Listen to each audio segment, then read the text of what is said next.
ओम नमो भगवते वासुदेवाय।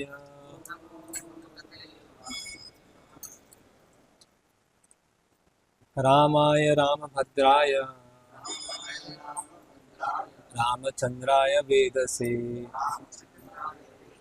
रघुनाथाय नाथाय सीताय पतये नमः। ओम ज्ञानतिमिरन्धस्य ज्ञानञ्जनं शलाकया चक्षुरुन्मिलितं तस्मै श्रीगुरुवे नमः। श्रीचैतन्यमनोभीष्टं स्थापितं येन भूतले स्वयं रूपकदा मह्यं ददाति स्वापदान्तिकम्। वन्देऽहं श्रीगुरो श्रीयत्पदकमलं श्रीगुरुन् वैष्णवांश्च श्रीरूपं साग्रजातं सहगणरघुनाथान्वितं सजीवं साद्वैतं सावधूतं परिजनसहितं कृष्णचैतन्यदेवं श्रीराधाकृष्णपादान् सहगणललिता श्रीविशाखान्वितांश्च नमो विष्णुपादाय कृष्णपृष्ठाय भूतले श्रीमते भक्तिविकास स्वामिति नाम्ने। नमो विष्णुपादाय कृष्णपृष्ठाय भूतले श्रीमते भक्तिवेदांत स्वामिति नाम्ने। नमस्ते सारस्वते देवे गौरवाणी प्रचारणे निर्विशेष शून्यवादी पाश्चात्य देशतारणे। जय श्री कृष्ण चैतन्य प्रभु नित्यानंद श्री अद्वैत गदाधर शिवासादि गौर भक्तवृंद। हरे कृष्णा कृष्णा कृष्णा हरे हरे, हरे राम राम राम हरे हरे, हरे कृष्णा। तो आज हम प्रातः चर्चा कर रहे थे कि किस तरह से सुंदरकांड का प्रारंभ होता है और हनुमान जी बहुत बड़ी छलांग लगाते हैं महेंद्र पर्वत से। और उसमें हमने 3 शिक्षाओं को देखा था कि जब वो प्रारंभ करते हैं छलांग लगाना तो उनके जो गुरु हैं सूर्यदेव वायुदेव सबसे वो प्रार्थना करते हैं कि मैं अपने कार्य में क्या हो सफल हो जाऊँ। और दूसरा वो एक प्रार्थना करते हैं जिस तरह से भगवान राम अपना बाण छोड़ते हैं और छोड़ने के पश्चात जो लक्ष्य को भेद कर बाण वापस आता है और तर्कस में चला जाता है, उसी तरह से मैं भगवान राम के जो मिशन है उसको कंप्लीट करके वापस आ जाऊं। मतलब भगवान राम के एक परफेक्ट इंस्ट्रूमेंट है ना। और तीसरा हमने देखा था कि जो समुद्र के तट पर सभी वानर सेना खड़ी है जो कि प्रार्थना कर रही है, आशीर्वाद दे रही है, उनके जो प्राण हैं वो हनुमान जी के साथ में हैं। तो इस तरह से जब कोई भी हम कार्य कर रहे हैं तो पीछे बहुत सारे भक्त हैं, ऊपर बहुत सारे वरिष्ठ जन हैं, गुरुजन हैं, और हम अपने आप को एक तुच्छ सेवक, एक उपकरण समझते हुए जब आगे बढ़ते हैं तो कार्य क्या हो जाता है, वो परिपूर्ण हो जाता है। फिर हमने देखा कि जो समुद्र देव है हनुमान जी की सेवा करना चाहते हैं क्योंकि उनका खुद का निर्माण इक्ष्वाकु वंश के राजाओं ने किया है और मैनाक पर्वत की भी सुरक्षा वायुदेव ने किया था, इसीलिए मैनाक पर्वत उनको समुद्र तट से उठता है और हनुमान जी उस पर पैर रखते हैं कुछ समय के लिए और आगे बढ़ते हैं। तो पहला जो ऑब्स्टेकल होता है भक्ति में वो होता है शिथिलता। और शिथिलता को पार करने के लिए हमें क्या करना होता है, हमें ये समझना होता है कि हमारा प्रयोजन क्या है, हम क्या कार्य करने के लिए निकले हैं, जिससे कि हम जब हमको सुविधाएं मिलती हैं, कोई पोजीशन मिलती है या हमें कोई सेवा में देखने वाला नहीं होता है, एक तरह की स्वतंत्रता मिल जाती है, उस समय भी हम शिथिल ना रहते हुए अपने लक्ष्य को ध्यान में रखते हुए कि अभी मुझे बहुत आगे जाना है। और अगर हम शिथिल रहेंगे तो ऊपर जाने के बजाय पतन होगा, है ना। तो ये हमने देखा था, तमोगुण से हम प्रभावित ना हो, अल्टीमेटली तमोगुण से प्रभावित नहीं होना। तो फिर आगे हनुमान जी आगे चलते हैं और फिर जो नागों की माता होती है सुरसा, वो वहाँ पर आती हैं और उनका परीक्षण लेना चाहती हैं कि हनुमान जी केवल बलशाली हैं या बुद्धिमान भी हैं, है ना। तो आपस में उनका एक प्रतियोगिता होती है और हनुमान जी छोटा सा एक रूप धारण करके उनके मुख से बाहर आ जाते हैं। तो हमने दूसरा जो ऑब्स्टेकल था वो हमने देखा कि मिथ्या अहंकार का आपस में टकराना, जिसकी वजह से हम अनावश्यक प्रतियोगिता की भावना में फंस जाते हैं और अपने आप को प्रभुत्व जताने के लिए, अपने आप को सुप्रीम बताने के लिए, अपने आप को बड़ा बताने के लिए आपस में उलझ जाते हैं जिसकी वजह से जो सेवा करना होता है वो साइड में रह जाती है। तो हमने एक ब्राह्मण की स्टोरी देखी थी, जो ब्राह्मण अपने कार्यों में बहुत पक्का रहता था, और कार्यों में पक्का रहने के कारण एक बार क्या हुआ, जब दिन में उसकी गायत्री छूट रही थी, वो सो रहा था, तो कली पुरुष आके उठाते हैं और बोलते हैं कि अरे आप तो बहुत उठिए और गायत्री कीजिए। तो अगर वो प्राइड चला जाता तो ब्राह्मण की प्रगति हो जाती। तो उसी तरह से प्रतियोगिता की भावना होना तब अच्छा है जब हमारा केंद्र भगवान की सेवा करना, जब हमें खुद की उच्च अवस्था को स्थापित करना है और प्रतियोगिता हम करने जा रहे हैं, तो क्या हो जाएगा, सेवा हमारी अटक जाएगी और हम आगे नहीं बढ़ पाएंगे। और हमने लास्ट में बहुत इम्पोर्टेंट एक प्रिंसिपल देखा था कि जो भौतिक जगत से हम चेतना को लेके आते हैं कि कुछ लिमिटेड चीज़ें होती हैं और उसको प्राप्त करने की बहुत सारे लोगों की इच्छा होती है, लेकिन ऐसा नहीं है। अगर यहाँ पर बहुत सारे भक्त हैं तो वहाँ बहुत सारे स्थिति हैं। तो यहाँ अगर अनलिमिटेड डिवोटीज भी आ जाए तो भगवान के धाम में जाकर उनकी व्यक्तिगत सेवा करने के लिए कोई अभाव नहीं होगा। सबकी स्थिति फिक्स है और भगवान सबके साथ व्यक्तिगत रूप से आदान प्रदान करेंगे। इसीलिए अगर कोई भक्त आगे बढ़ता है, अच्छे से सेवा करता है, तो हमें प्रसन्न होना चाहिए, ना कि हमें उनके प्रति एक मिथ्या अहंकार की भावना रखनी चाहिए। तो इस तरह से हनुमान जी और आगे बढ़ते हैं। तो जब हनुमान जी किष्किंधा से निकले थे तो सुग्रीव ने एक राक्षसनी का वर्णन किया था, और सुग्रीव ने बताया था कि जब आप लंका जाओगे तो लंका में पहुंचने से पहले, मैंने ऐसा सुना है, एक सिम्मिका है ना, सिम्मिका नाम की राक्षसनी है, उससे बच के रहना। उसका एक विशेष गुण है कि वो छाया को पकड़ के व्यक्ति को छाया से पकड़ लेती है और पकड़ने के बाद उसको मार देती है। तो उसमें ऐसा गुण है। तो हनुमान जी जब समुद्र से ऊपर जा रहे होते हैं तो सिम्मिका देखती है कि कोई विशाल ऐसा कोई वानर जा रहा है, तो छाया को सिम्मिका क्या करती है, पकड़ लेती है, और पकड़ लेने के बाद हनुमान जी को खींचती है। तो हनुमान जी सोचते हैं कि ये क्या हो रहा है, ऐसे मुझे नीचे कौन खींच रहा है ऐसे, है ना, मतलब वो उड़ते जा रहे थे बहुत तेज़ी से और कोई नीचे खींच रहा है। तो कुछ समय के बाद उनको ये आभास होता है कि कोई ऐसी योगिक सिद्धि वाली कोई कोई है, असुर है, जो उनको नीचे खींच के मारने का प्रयास कर रहा है। तो कुछ समय के बाद उनको पता चलता है कि एक सिम्मिका जो राक्षसनी है, जिसका वर्णन सुग्रीव ने किया था, चेताया था सुग्रीव ने, वो राक्षसनी। तो हनुमान जी क्या करते हैं, अपना रूप को क्या करते हैं, छोटा कर लेते हैं, और सिम्मिका राक्षसनी छाया को खींचते जाती है, खींचती जाती है, खींचती जाती है, और हनुमान जी सिम्मिका राक्षस के अंदर चले जाते हैं। और जब अंदर चले जाते हैं, अंदर जाने के बाद अपने रूप को क्या करते हैं, बड़ा करते हैं। और जब रूप को बड़ा करते हैं तो सिम्मिका राक्षसी के अंग के ऐसे भाग जो कमज़ोर थे, वहाँ से हनुमान जी क्या करते हैं, अपने पंजे मारते हैं अंदर से, और पंजे मार के पूरा उसका चीड़ फाड़ कर देते हैं, उसको पूरा फाड़ देते हैं, और फाड़ के पूरा निकल जाते हैं, है ना, आगे चले जाते हैं, और फिर से उड़ना चालू कर देते हैं। तो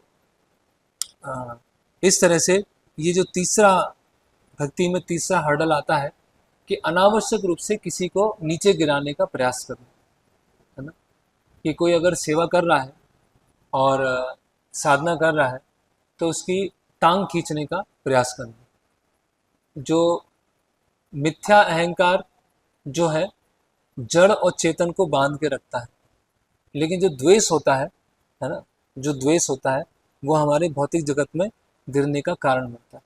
तो सिम्मिका जो है वो द्वेष जो है थर्ड ऑब्स्टिकल है, वो सिम्मिका है कि जो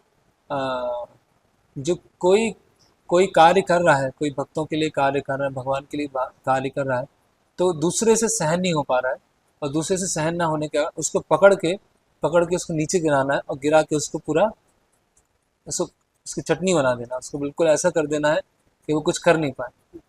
तो जैसे हम देखते हैं कि जो केकड़े होते हैं, है ना, समुद्र से केकड़ों को इकट्ठा किया जाता है और एक पात्र में डाल दिया जाता है, और पात्र में डालने के बाद उसका ढक्कन नहीं लगाते, ऊपर से कवर नहीं लगाते। तो कवर क्यों नहीं लगाते हैं, क्योंकि जब एक केकड़ा ऊपर चढ़ रहा होता है तो दूसरा केकड़ा उसका टांग खींचता है ना, जब दूसरा केकड़ा ऊपर चढ़ता है तो तीसरा केकड़ा उसकी टांग खींचता है।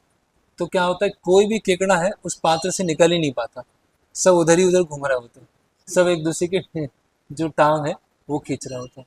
तो एनवियसनेस मतलब दूसरों के उत्कर्ष को सहन नहीं कर पाना, दूसरों का उत्कर्ष है वो असहनीय हो जाए।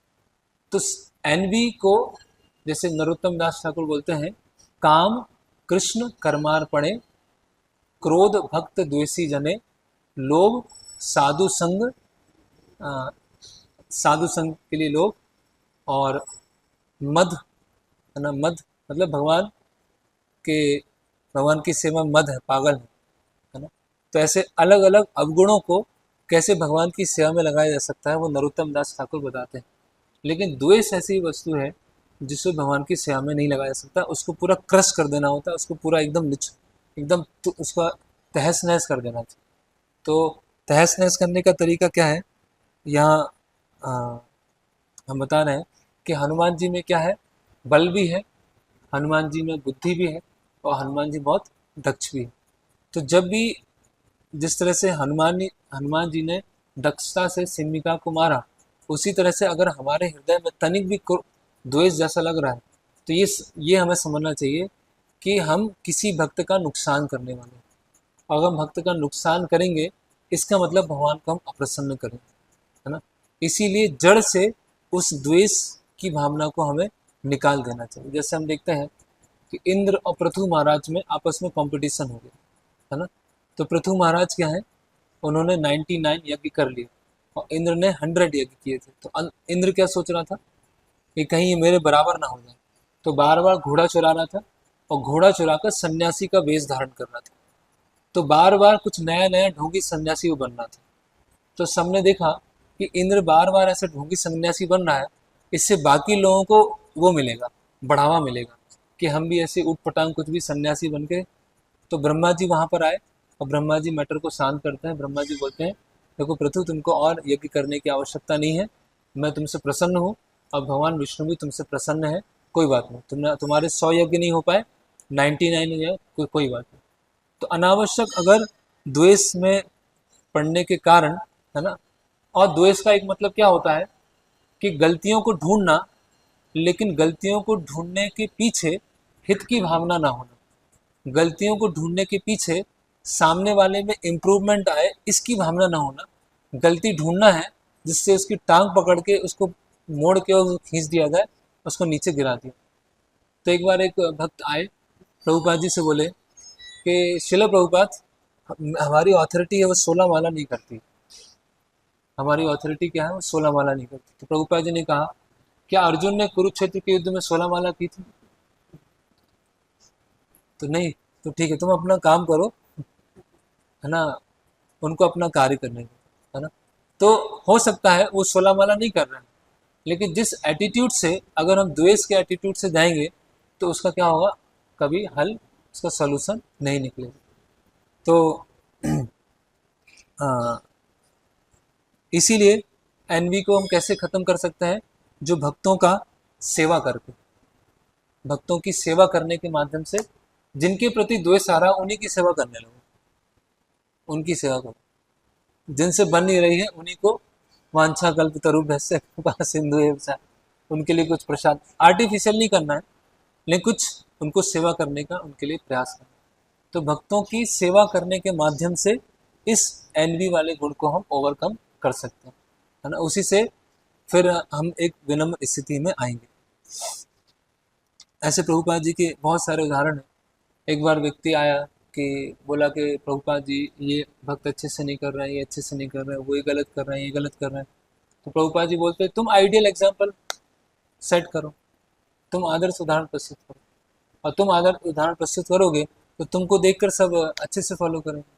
और एक बार प्रभुपाद जी से कोई बोलते हैं, इस तरह से क्रिटिसिज्म कर रहे होते हैं, तो प्रभुपाद जी बोलते हैं कि जैसे मैं तुमको सहन कर रहा हूँ वैसे तुम बाकी लोगों को सहन करो, है ना। मैंने भी तुम्हें बहुत सहन किया है, इसीलिए भी सबको सहन कर।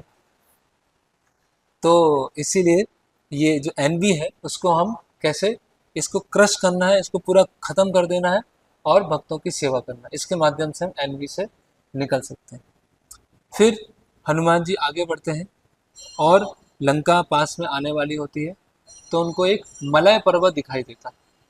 मलय पर्वत कैसा था उसका जो भूमि था वो अ, दलदल दलदल भूमि थी, और बहुत ही विचित्र तरीके के वहाँ पे पेड़ थे, नदी थी, और त्रिकूट त्रिकूट पर्वत से नदी वहाँ पर बह रही थी। वो ऐसा सुंदर दृश्य देखते हैं। आगे आंजनेय फिर आगे बढ़ते हैं और लंका के ऊपर पहुंच जाते हैं, और उनका जो विशालकाय शरीर था, उस विशालकाय शरीर को वो सुकोड़ लेते हैं, और अपना जो ओरिजिनल फॉर्म था, जो बानरों के बीच में था, उस रूप में आंजनेय वहां पर आ जाते हैं। फिर और सुवेल पर्वत पर वो आते हैं। तो बहुत सारे अलग अलग पहाड़ हैं, है ना। अ, त्रिकूट है जिसपे लंका है ना। सुबेल है, सुबेल पे जिसपे हनुमान जी उतरे हैं। हनुमान जी इतनी बड़ी यात्रा करते हैं 100 योजन की, बिल्कुल भी थकते नहीं हो, बिल्कुल भी उनको थकान नहीं होती, पूरा एकदम, है ना, जोश में रहते हैं कि अभी मुझे और आगे का कार्य कैसे किया जाए, आगे के कार्य के बारे में विचार करते हैं। और बहुत सुंदर सोने की लंका वो देखते हैं, बहुत सुंदर वृक्ष हैं, अलग अलग रंग के पक्षी हैं वहाँ पर, हंस हैं, कमल हैं, पार्क हैं, है ना। तो पूरे लंका को बाहर से ध्यान से वो देखना चालू कर देते हैं। और जो आंजनेय हैं वो उत्तरी गेट पर पहुंच जाते हैं, लंका के उत्तरी गेट पर पहुंच जाते हैं, और देखते हैं कि यहाँ पे आना तो बहुत मुश्किल है। पूरी वानर सेना में हो सकता है केवल अंगद, जामवन, सुग्रीव, भगवान राम और लक्ष्मण ही आ पाए, बाकी लोग तो यहाँ पर आ पाएंगे तो मतलब ये तो बहुत कठिन लगता है, बहुत ही दुर्गम लगता है, ऐसे वो विचार करने लगते हैं। फिर बोलते हैं कि ठीक है, अभी मैं सीता माता की खोज आगे करता हूँ, तो मुझे अभी कौन सा रूप रखना चाहिए। क्या मैं अपने ओरिजिनल रूप में जाऊँ, मैं शहर में कहाँ से प्रवेश करूँ, कोई मुझे पहचान ना ले, सीता देवी से मैं किस रूप में बात करूँगा। अगर उन्होंने मुझे देखा और देख के उन्होंने सोचा कि पता नहीं कौन ऐसे वानर आ गए, तो वो डर के चिल्ला दिया उन्होंने, तो सारा जो जितनी भी योजना थी वो सब खराब हो जाएगी। तो मैं कैसे जाऊं, ऐसे वो पूरा विचार, किसी भी समय भगवान राम का जो मिशन है वो खराब, स्पॉइल नहीं होना चाहिए। तो इसीलिए मैं थोड़ा प्रतीक्षा करता हूँ, और रात्रि के समय में लंका में प्रवेश करूँगा, है ना, जब अधिकतर लोग थोड़े कम सक्रिय होंगे। वैसे राक्षस निशाचर तो रात में सक्रिय होते हैं, तो रात के समय में धीरे से प्रवेश करूँगा। और उन्होंने क्या किया, एक बिल्ली का रूप लिया, बिल्ली बन गए वो छोटी सी, और बिल्ली बनकर लंका में उन्होंने घुसने की योजना बनाई। तो लंका में 4 गेट है, उत्तर, दक्षिण, पूर्व, पश्चिम, और हर गेट पर कई पिलर्स लगे हुए हैं। और वो पिलर किससे बने हुए हैं, सोने से, चांदी से। जैसे ये पिलर है, मान लीजिए यहाँ सोने के पिलर लगे हैं, तो कैसा लगेगा, है ना। यहाँ की जो रेलिंग है वो चांदी की बनी है, यहाँ का फर्श जो है डायमंड का बना है ना। तो बहुत आश्चर्य है ना। तो वैसा सब उनको लंका में दिखाई दे रहा था। तो हनुमान जी जब बिल्ली के रूप में अंदर प्रवेश करते हैं, तो एक बहुत ही मतलब वहाँ पर एक पहरा देने वाली एक स्त्री होती है, बहुत ही शक्तिशाली होती है। ऐसे कुरूप शरीर होता है और शक्तिशाली वो स्त्री होती है। तो वो सोचती है कि कोई बिल्ली घुस रही है यहाँ से, कहीं ना कहीं से बिल्ली घुस रही, तो उसका नाम होता है लंकिनी, है ना। और लंकिनी बोलती है कि ये बिल्ली कहाँ से घुस रही है, तो बिल्ली को वो लंकिनी पकड़ लेती है ना। बोलती है तुम कहाँ कहाँ पे जा रहे हो, किससे मिलने जा रहे हो, रात्रि में कैसे प्रवेश कर रहे हो। तो बिल्ली बोलते हैं कि मैं बस लंका घूमने जा रहा हूँ, देखने जा रहा हूँ कि लंका में क्या क्या चीज़ें हैं, लंका के बारे में बहुत सुना है, तो मैं बस लंका देखने जा रहा हूँ, है ना। तो बोले नहीं, तुम यहाँ कहीं नहीं जा सकते, मेरी अनुमति के बिना लंका में प्रवेश नहीं कर सकते, जिसका कोई कार्य नहीं है लंका में वो अंदर नहीं जाएगा, है ना। और फिर हनुमान जी क्या बोलते हैं, फिर भी जाने का प्रयास करते हैं। तो वो जो लंकनी होती है बोलती है कि धूर्त वानर, है ना, और हनुमान जी को ऐसे मारने का प्रयास करते, मार ही देती है। तो हनुमान जी थोड़ा सा पीछे हो जाते हैं। तो हनुमान जी देखते हैं कि स्त्री ने ऐसे मारा। तो हनुमान जी सोचते हैं कि क्या किया जाए।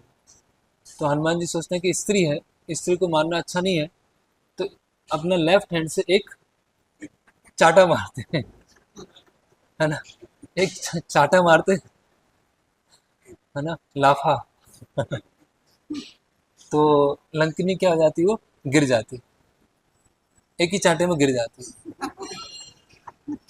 और लंकनी बोलती है कि ब्रह्मा जी ने एक बार मुझे कहा था कि जब यहाँ पर कोई वानर आए और तुम्हें मार के गिरा दे, तो समझ जाना कि लंका का विनाश अभी नजदीक आ चुका है।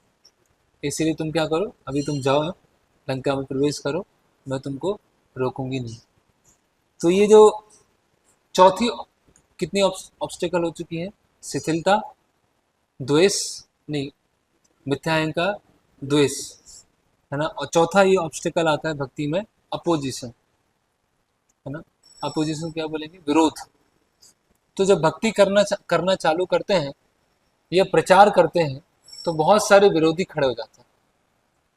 तो विरोधियों से डरना डरना नहीं, क्या करना, एक एक एक चाटा मार देना। महाराज लिखते हैं ना बुक में, प्रीचिंग मीन्स फाइटिंग, प्रचार मतलब युद्ध। तो युद्ध में तो ऐसा होगा, अस्त्र शस्त्र चलेंगे, है ना। तो हाँ, यहाँ पर बताया गया है कि जो लंकनी है, इस बात को रिप्रेजेंट करती है। वो सोचती है कि ये लंका रावण की है ना, लंका हमारी है, इसमें कौन एंटर कर सकता है ना। जैसे ईशोपनिषद में बताया गया है, ईशावास्यम इदम सर्वम यत् किंचित जगत क्या जगत, कि सारी चीजें क्या है, भगवान श्री कृष्ण की है, और जितना हमारे पास उसका कोटा है वो हमें लेना चाहिए, और उससे अधिक हम लेते हैं तो दूसरों के अधिकार पर क्या कर रहे हैं, अतिक्रमण कर रहे हैं, हम चोर हैं। ठीक है। तो अधिकतर लोग जहाँ प्रचार करने जाते हैं, जैसे पुस्तक वितरण करने जाए, तो किसी के घर में पुस्तक वितरण करने जाएंगे तो, है ना, कैमरा भी होगा, वॉइस फोन भी रहेगा,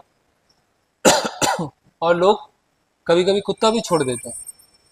प्रचार करने जाएंगे तो कुत्ते छोड़ देंगे, या परमिशन नहीं मिलेगा, या कॉलेज में जाएंगे, स्कूल में जाएंगे तो वहाँ प्रचार करने का प्रयास करेंगे।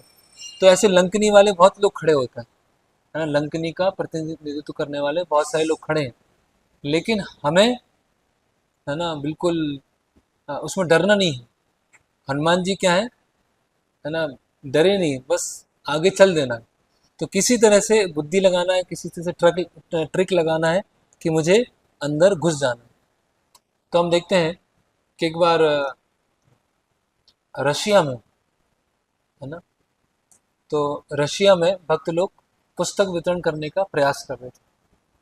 और पुस्तक वितरण करने के प्रयास में, तो रशिया में क्या है, आयरन आयरन वॉल, है, आयरन कर्टन, कि कोई भी उस आयरन की, लोह की दीवार के अंदर प्रवेश नहीं कर सकता, ऐसा इतना पहरा है। तो भक्तों ने क्या किया, अपनी जो बस थी, ट्रक था, उसमें बहुत सारी भगवत गीता भर ली, और वो सोच रहे थे कि रशिया में जाके प्रचार करें। और साथ में उन्होंने एक कुत्ता रख लिया, और वो सीमा पे पहुंच गए, रशिया के बॉर्डर पे पहुंच गए। और पुलिस वालों ने चेक करना चालू किया। जब पुलिस वालों ने चेक करना चालू किया तो पुलिस वाले बोले कि ये कुत्ता तो नहीं जा सकता अंदर, है ना, कुत्ता तो अंदर नहीं जाएगा। तो भक्तों ने बोला, नहीं, कुत्ता तो हमारा, हम तो उसको बचपन से पाल के आए हैं, और ये तो हमारे कुत्ता है, तो वो तो कुत्ते को आप जाने दीजिए, उसमें क्या है, ये तो क्या हार्म करेगा। नहीं नहीं, कुत्ता तो नहीं जाएगा, नहीं तो आप लोगों को लौटना पड़ेगा, नहीं हमारा पालतू कुत्ता है। और ऐसे बहुत सारा आर्गुमेंट हुआ। पुलिस ने कहा, आपको, आप तभी जा पाएंगे जब आप कुत्ते को छोड़ेंगे, अगर नहीं छोड़ा तो आप लोग नहीं जा पाएंगे। तो भक्त लोग बोलते हैं, ठीक है, कुत्ते को छोड़ देते हैं और हम जाते हैं। तो पुलिस ने कहा, ठीक, कुत्ते को छोड़ो और आप लोग निकलो, हमारा इतना समय खराब कर दिया। और कुत्ते को छोड़ दिया उन्होंने, और पूरी जो बस थी भगवत गीता से भरी थी, वो पूरी रशिया के अंदर इंटर कर गई।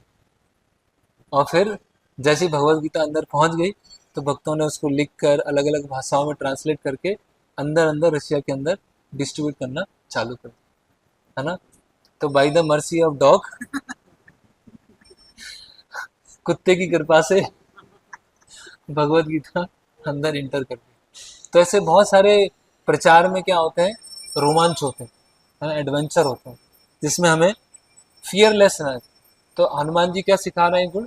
अभय, फियरलेसनेस, है ना, कि निडरता का गुण होना चाहिए, अभय अभय गुण होना चाहिए, कि डरना नहीं है ना, क्योंकि जिनका प्रचार कर रहे हैं उनके सामने माया तो क्या है?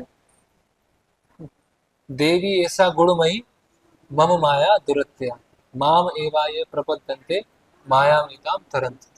तो प्रभुपाद जी ने कहा है कि आप अ, जो डार्विन डार्विन के लिए डायरेक्ट बोला है, डार्विन फिलोसफी, कि डार्विन के ऊपर जितने आप जूते मारेंगे डार्विन के चेहरे पर, उतना आप भक्ति में एडवांस करेंगे। और एक प्रभुपाद जी ने कहा है कि जो मायावादी हैं, है ना, उनको ऐसे वो जो बूट पहनकर, जूते पहनकर, उनको उनके सिर पे मारना चाहिए। तो महाराज एक लेक्चर में बता रहे थे कि जूते पे क्या होना चाहिए? स्पाइक होना चाहिए, कांटे होना चाहिए। तो जब मारे तो खून भी आए। तो प्रचार में इस तरह से अपोजिशन आएगा, लेकिन एक लगाया खींच के तो वो चुपचाप बैठ जाएगा। तो अभी वो फिजिकली भी लगा सकते हैं, फिलोसफिकली भी लगा सकते हैं, या उसको ट्रिक करके किसी तरह से इंटर कर जाना। और रिलेटिव्स भी ऐसे होंगे, रिलेटिव्स भी परेशान करेंगे, है ना। तो अभी वो स्टेज तो पार हो गई है हम सबकी।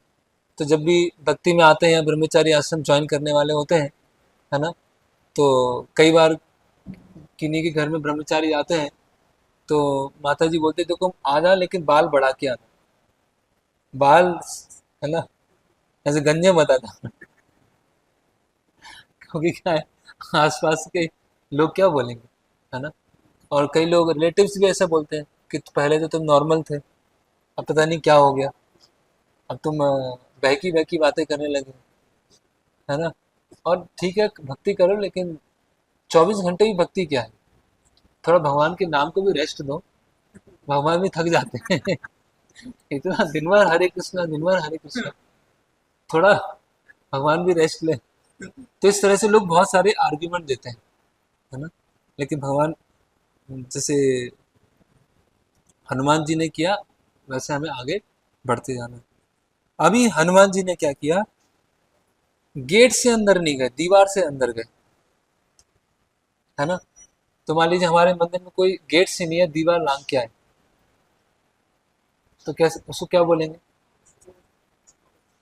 वैसे चोर बोलेंगे ना, है ना। या कोई दुश्मन होगा, वो आएगा, है ना। तो हनुमान जी ने लंका के गेट से नहीं गए, छलांग मार के आए, क्योंकि मैं किसी मित्र के घर नहीं जा रहा हूँ, मैं शत्रु हूँ, ये दिखाने के लिए। और सबसे पहला अपना जो पैर रखते हैं लंका में, वो कौन सा होता है? बायां पैर, लेफ्ट फुट नीचे रखते हैं। तो जब दोस्त के यहाँ जाते हैं या कि कोई मित्र होता है, तो उनका राइट फुट से इंटर किया जाता है घर में, शुभ माना जाता है इसे। और किसी के दुश्मन के यहाँ जाते हैं तो पहले लेफ्ट फुट आगे रखते हैं। तो हनुमान जी दीवार लांघते हैं और लेफ्ट फुट नीचे सबसे पहले रखते हैं कि अब मैं यहाँ खोज करूंगा। तो फिर अभी वो शहर में अलग अलग जगह घूमने लगते हैं और सीता माता का खोज करते हैं, घरों में, महलों में, टावर में, है ना। और लंका में बहुत अलग अलग जगह स्त्रियों के गाने की आवाज़ आ रही है, बहुत सारे एथलीट्स, एथलीट्स को क्या बोलेंगे? खिलाड़ी, बहुत सारे खिलाड़ी कुछ प्रैक्टिस कर रहे हैं, बहुत सारे पुरोहित यज्ञ कर रहे हैं, बहुत सारे जो पुरोहित जो है मंत्रों का जाप कर रहे हैं, वेदों से मंत्रों का उच्चारण कर रहे हैं लंका के अंदर, है ना। फिर बहुत सारे अस्त्र शस्त्र शालाएं हैं, जहाँ पे बहुत सुंदर सुंदर अस्त्र शस्त्र रखे हुए। तो रावण जो है कुबेर की जो राजधानी है उसको चुरा के लेके आए। और आगे भी अभी हम वर्णन देखेंगे कि हाथी, घोड़े, तरह तरह के मोर, खजाना, गोल्ड, विचित्र तरीके के कुछ ऐसे जानवर, पेय पदार्थ, परफ्यूम, है ना, अच्छा म्यूजिक, हर जगह ये चल रहा है। तो वास्तव में ये कुबेर की राजधानी है, और लंका ने रावण ने क्या किया है, उसको चुरा के लेके आया। तो ये जो पूरी आधुनिक सभ्यता है वो किस पे टिकी हुई है? ये नास्तिकता पे टिकी हुई है। आधुनिक मनुष्य है वो क्या कर रहा है? प्रकृति का शोषण करते हुए यहाँ गड्ढा खोदा, तेल निकाला, या चट्टान आई उसको तोड़ दिया, वन थे उसको जला दिया, नदी आई उसको डैम बना दिया, है ना, तालाब आया उसमें कचरा डाल दिया, अच्छी हवा है उसमें धुआं छोड़ दिया, खेत है उसमें पेस्टिसाइड डाल दिया, खाना है उसको जेनेटिकली मॉडिफाई कर दिया। मतलब हर चीज भगवान के विरुद्ध करते जा रहे हैं। उससे क्या हुआ? रावण की लंका क्या हुई? वो आगे हनुमान जी ने क्या किया? उस लंका को पूरी तरह से जला दिया। तो उसी तरह से जो आधुनिक सभ्यता है जो कि नास्तिकता पर टिकी हुई है, वो एक ना एक दिन क्रैश होने वाली है, एक ना एक दिन वो टूटने वाली है। क्योंकि लंका के अंदर जो भी रह रहे हैं सब आसुरी प्रवृत्ति के हैं। अभी रावण ने भी क्या किया? रावण ने एक स्वर्ग की वो स्त्री को चुरा के ले आया, उसको चुरा के ले आया, उसको उठा के ले आया, उसको लेके आ गया, यही किया ना। अभी लंका के अंदर वेदों की स्तुति हो रही है, वेदों का पाठ किया जा रहा है। तो लेकिन वेदों का पाठ किस लिए किया जा रहा है? लंका की सुरक्षा के लिए, रावण की सुख शांति के लिए। मतलब वेदों का उपयोग भी किसमें किया जा सकता है? इसको बोलते हैं वेदवाद रता। वेद, है ना, वेदवाद रथा पार्था नान्यत अस्तित्ववादी ना, कि वेदों में इसके अलावा और कुछ नहीं है। ये बंद हो गया, फिर चालू कर, थोड़ा सा रुक जाना। तो केवल वेद मंत्रों का उच्चारण को सीख लेना या वेदों के मंत्रों का उच्चारण करके कुछ इच्छा प्राप्ति करने का प्रयास करना, उससे हम इस निष्कर्ष पर नहीं आ सकते हैं कि कोई भगवान का भक्त है। ऐसे बहुत सारे लोग हैं, मायावादी देखें तो बहुत सारे मायावादी ऐसे हैं जो वेदों का बहुत अच्छा उच्चारण करते हैं, वेदों को जानते हैं। हम वेदों की एक लाइन भी पढ़ना हमारे लिए मुश्किल होगा उसकी संस्कृत पढ़ना, लेकिन वो करते हैं। तो रावण भी बहुत वेदों का ज्ञाता था। बहुत समय पहले एक सीरियल आया था रावण करके, उसमें लिखा था ज्ञान किसी ने नहीं देखा, केवल अहंकार देखा, है ना, केवल अहंकार देखा, ज्ञान किसी ने नहीं देखा, कि रावण कितना बड़ा ज्ञानी था। तो एक जो सबसे अच्छा जो मटेरियलिस्टिक हो सकता है, भौतिकतावादी है, वो रावण बता रहा है। शक्तिशाली है, बुद्धिशाली है, बहुत सारे देवी देवताओं को प्रसन्न भी किया है, बहुत बड़ा पूरा सिविलाइजेशन खड़ा कर दिया है, लेकिन वो सिविलाइजेशन क्या है, वो खत्म हो जाएगी क्योंकि भगवान के प्रिंसिपल पे आधारित नहीं है। और वो ऐसी सभ्यता जो भगवान के नियमों के अनुसार है, वो है वर्णाश्रम सभ्यता, है ना। तो जैसे प्रभुपाद जी बोलते हैं कि मनुष्य जीवन के लिए जो सबसे पहला स्टेपिंग स्टोन है, पहला पहला एक कदम है सभ्यता के लिए, वो है वर्णाश्रम। वर्णाश्रम क्या है? व्यक्ति को कम से कम मनुष्य के स्तर पे लेके आता है और मनुष्य से वो भक्ति कर सकता है। अगर वर्णाश्रम सभ्यता नहीं होगी तो ये आसुरी सभ्यता होगी, है ना। तो आसुरी सभ्यता में भी बहुत सारा चकाचौंध होगा और वर्णाश्रम सभ्यता में भी भौतिक समृद्धि होगी, लेकिन वो भौतिक समृद्धि कैसे होगी? भगवान के प्रिंसिपल के अनुसार होगी। यहाँ सब चोरी डकैती का सब इकट्ठा करके रखा है, अपना खुद का कुछ भी नहीं है जो प्राकृतिक कुछ बनाया हो, हर चीज चोरी की लेके आए। तो इसीलिए प्रभुपाद जी बोलते थे कि ये क्या है? सोल किलिंग सिविलाइजेशन, जहाँ पर गौ हत्याएं हो रही हैं। अभी हम देखेंगे यहाँ बीफ मटन सब यहाँ बेचा जा रहा है ना, लंका में। Soul killing civilisation. और प्रभुपाद जी बोलते हैं पॉलिस्ड एनिमल सिविलाइजेशन, है ना, कैट्स एंड डॉग्स सिविलाइजेशन। महाराज एक आर्टिकल लिख रहे हैं, प्रभुपाद जी ने सिविलाइजेशन के ऊपर क्या क्या वर्ड बोले हैं वो सारे एक जगह इकट्ठा कर रहे हैं, है ना। तो रॉयल एडिशन ऑफ एनिमल्स, है ना, पाशविक सभ्यता है, और ये पाशविक सभ्यता हम यहाँ पर देख रहे हैं, जो पशु के स्तर से भी नीचे गिरे हुए। तो हनुमान जी उनके बीच से होते होते होते होते सब जगह, सब महलों में, सब कक्षों में, पब्लिक प्लेस में, पार्क में, हर जगह घूमते घूमते यहाँ पहुँच रहे हैं। और हनुमान जी को पूरी लंका का वैभव दिख रहा है, पूरी लंका का ऐश्वर्य दिख रहा है।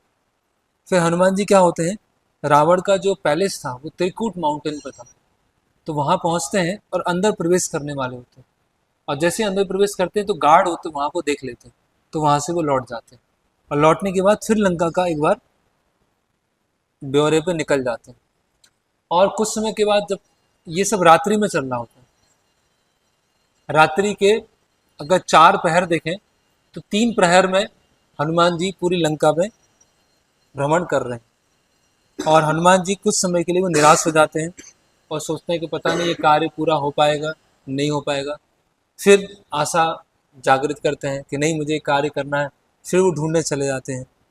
और फिर ऐसे म्यूजियम होते हैं जहाँ पर बहुत रेशमी, है ना, वस्त्र हैं, सुंदरता, है ना, जिसका कोई कोई कंपैरिजन नहीं। जैसे अमेरिका समझ लीजिए, अभी अमेरिका जो लंका से कंपेयर कर ले, तो श्रील प्रभुपाद जी जब अमेरिका गए तो प्रभुपाद जी ने क्या देखा वहाँ पर? प्रभुपाद जी अमेरिका से आकर्षित नहीं हुए। प्रभुपाद ने बॉस्टन में पहुँचे तो प्रभुपाद जी ने कहा कि यहाँ के लोग रजोगुण और तमोगुण से क्या है, ओतप्रोत है, भरे हुए। तो इनको मैं कैसे भगवत संदेश दे पाऊंगा, कैसे मैं उनको समझा पाऊंगा, है ना। श्रील प्रभुपाद जब न्यूयॉर्क में गए तो प्रभुपाद जी ने बताया कि न्यूयॉर्क की सड़कों में घूमा तो जहाँ भी जाता था अधिकतर जगह कुत्ते के मल का वो, है ना, दुर्गंध आता रहता था। और बहुत सारे बेघर लोग, बहुत सारे भिखारी जो हैं रोड पे सोते थे, है ना।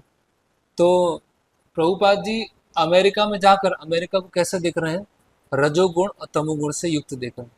वो अमेरिका के ऐश्वर्य से आकर्षित नहीं हो रहे हैं। तो हनुमान जी के पास अभी जो 5वां वो आया, ऑब्स्टेकल आया, वो ऑब्स्टेकल नहीं था, वो एक तरह से प्रलोभन था। क्या प्रलोभन था? कनक, भौतिक समृद्धि, उसका प्रलोभन, है ना। तो अगर हम सादा जीवन, उच्च विचार से रहते हैं और भगवान के बताए हुए नियमों के अनुसार में संतुष्ट रहते हैं, और अगर ऐसी चीज़ें हमें देखने को मिलती हैं जो आधुनिकीकरण के हिसाब से बहुत ही हाईटेक, वेल डेवलप्ड है, तो उनको देखकर हमारे मन में क्या आ रहा है? ऐसा आ रहा है कि पता नहीं मैंने ये जीवन स्वीकार किया, कुछ गलत तो नहीं कर दिया, या इतना मैं इस जीवन में इतना परेशान हो रहा हूँ, इतना तपस्या करना पड़ रहा है ना, इतने कष्ट लेने पड़ रहे हैं। मैं भी आराम से एसी में बैठकर अपने ऑफिस में होता, है ना, मैं भी अपने कूलर के पास में आराम से सो रहा होता, है ना, मैं भी अपने परिवार के साथ में होता, बढ़िया घूमने जाता, अलग अलग हिल स्टेशन पे जाता। तो तरह तरह के विचार आ सकते हैं। तो हनुमान जी के सामने प्रलोभन क्या है ना। जैसे कोई भक्त को अगर मॉल में जाना है और मॉल में बोला कि आपकी सेवा है, मॉल से कुछ खरीद के लेके आना, तो मॉल में क्या होगा, बहुत सारा मल होगा वहाँ पर, है ना। तो मॉल मतलब जहाँ सब इंद्रिय इंद्रिय विषय की बहुत सारी वस्तुएं हैं, तो वहां देखकर अगर आ रहा, अरे यार मैं भक्ति में आने से पहले ये ब्रांड पहनता था, मैं तो, है ना, मैं तो ये जूता पहनता था, ये शर्ट पहनता था, या यहाँ मूवीज देखने जाता था, या ये फोन यूज करता था। तो ऐसे चीजें अगर आकर्षित कर रही हैं, वो लंका के अंदर जा रहे हैं।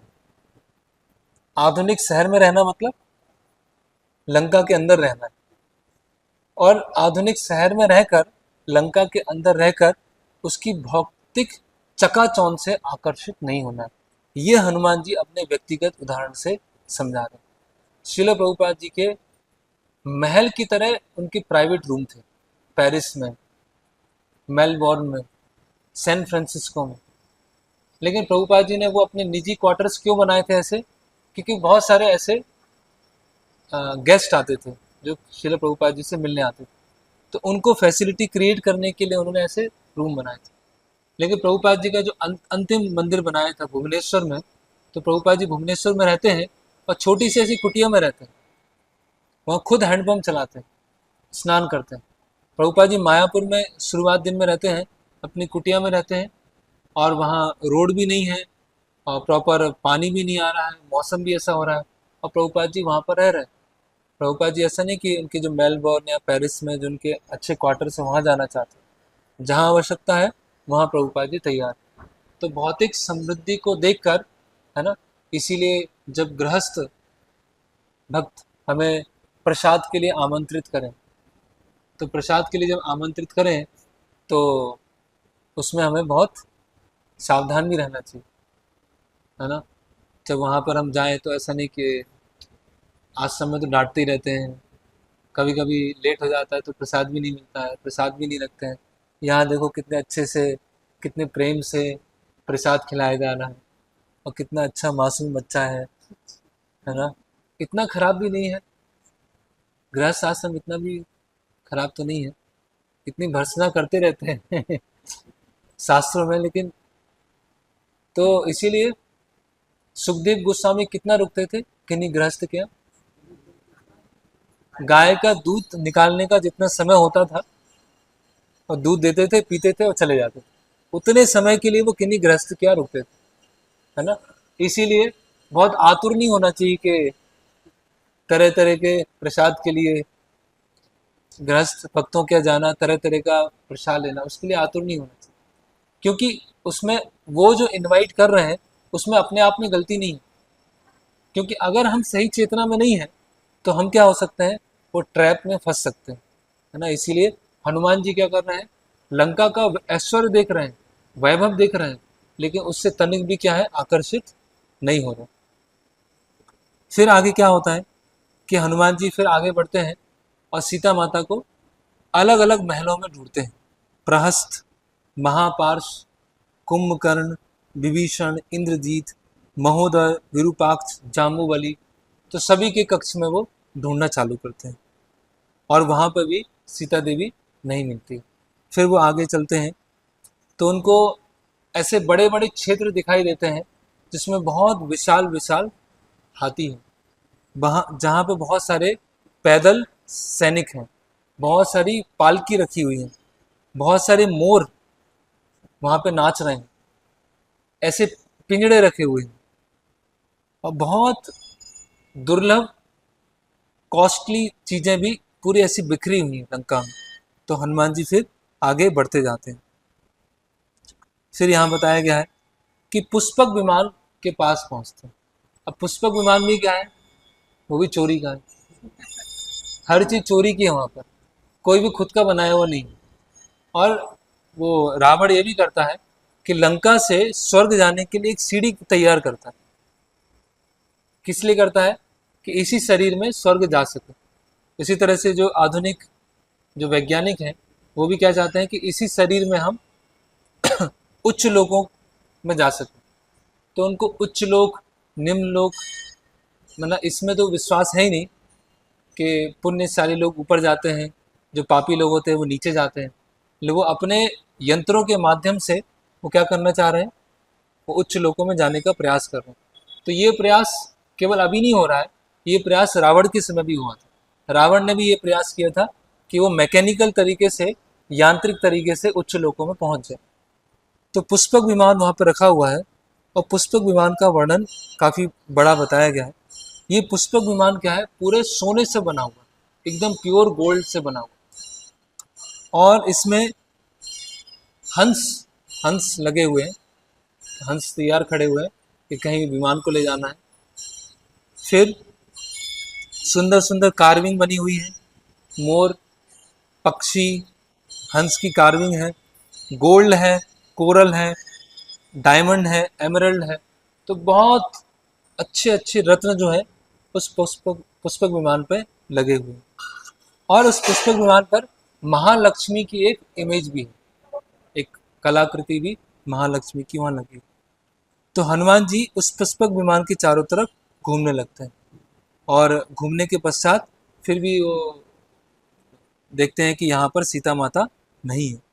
तो यहाँ वाल्मीकि मुनि बता रहे हैं कि रावण ने 1000 साल तक गोकर्ण में जाके तपस्या किया था।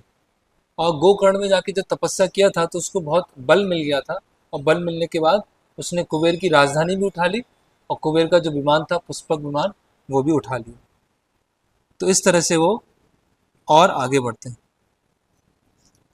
तो अभी रावण का जो निजी कक्ष होता है वहां पर हनुमान जी पहुंच जाते हैं। गार्ड सो चुके होते हैं। तो रावण का जो निजी कक्ष है वो 1 योजन लंबा है और आधा योजन चौड़ा है। तो कितना लंबा हुआ? 12.5 किलोमीटर लंबा है ना, और 6 किलोमीटर चौड़ा है। प्रधानमंत्री हाउस भी इतना बड़ा नहीं होगा। 12 किलोमीटर का उसका उसका रावण का पैलेस है।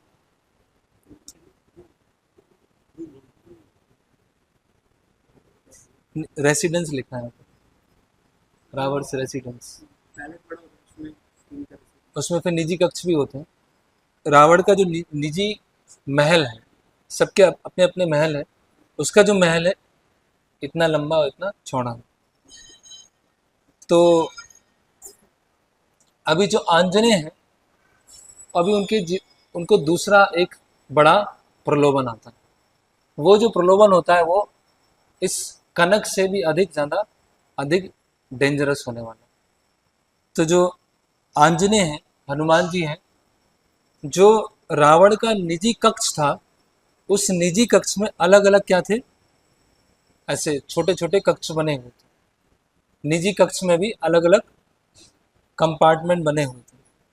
तो रावण वहां पर एक बैंक्वेट हॉल भी था जहां पर सब भोजन ग्रहण करते हैं, पेय पदार्थ लेते हैं। वो किससे बना हुआ था? स्टोन, क्रिस्टल, हाथी दांत, सोना और चांदी से वो बैंक्वेट हॉल बना हुआ था। तो हनुमान जी क्या है, रावण के निजी कक्ष में प्रवेश करते हैं, अलग अलग कंपार्टमेंट में जाते हैं। वहाँ देखते हैं कि बहुत सारी अलग अलग रानियां वहाँ पर सोई हुई है ना। एक कक्ष में कोई एक रानी है, दूसरे कक्ष में दूसरी रानी है, तीसरे कक्ष में तीसरी रानी है।